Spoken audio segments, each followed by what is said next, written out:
Sema huku zai masingo mama mko wengi.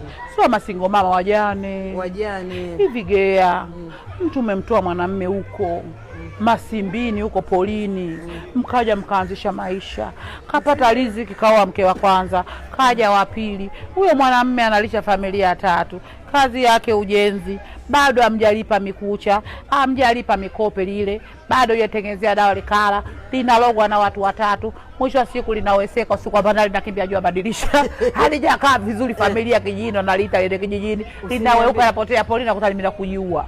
Anakuwa na wake 3. Yeah. Maisha magumu. Sio maisha magumu. Ukishaoa wake wengi wewe riziki una, waambulie kulogwa. Kwa sababu mimi najua unampa yule, kumbe ule umpi. Unampa yule, kumbe ule umpi. Haya, mimi na mganga wangu, anampa mikucha anakula. Yule ana mganga wake, anampa mikwato, anasugua miguu. Maana kuna watu wanalombaya sana. Mtu achukua miguu anasugua, anampa anywe mwanamume ajue anakunywa. Huyo baba ana utumbo kiasi gani kuvumilia uchafu kama huo tumboni? Kila mtu amlisha. Ndio maana mibaba mingi natangulia kwenda mbele zake, haitulii. Ni kweli, lakini wanayataka. Na sikufichi mijanaume inalogwa. Tena sasa hivi watoto wadogo. Unakikuta kitoto kidogo kinanuia, mimi namtaka huyu baba anihudumie mimi. Anifanyia hivi. Baba alichukua raundi, linaanza kuvimba tumbo, mashavu, kindu limefeli figo. Kwa kula vyakula visivyoeleweka. Mpaka figo zinafeli. Ndio, wewe analishwa vyakula vibaya wegea. Jamani. Mimi nishamshuhudia mbaba anaongea mwenyewe huko anakimbia.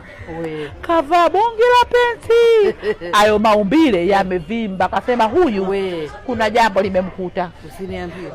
Kwa hiyo jamani, wanaume tulie na wake zenu. Tuliaje. Usijiona riziki yako ndogo, usitake wake wengi. Mnapitia mitihani. Hata kama riziki yake kubwa, tulie.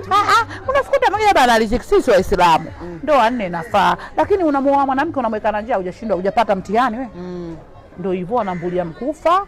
Mi baba inakufa, inabaki mi mama, mi baba inagongwa na gari, wewe kio kana baba nimegongwa baba, nimegongwa mawazo.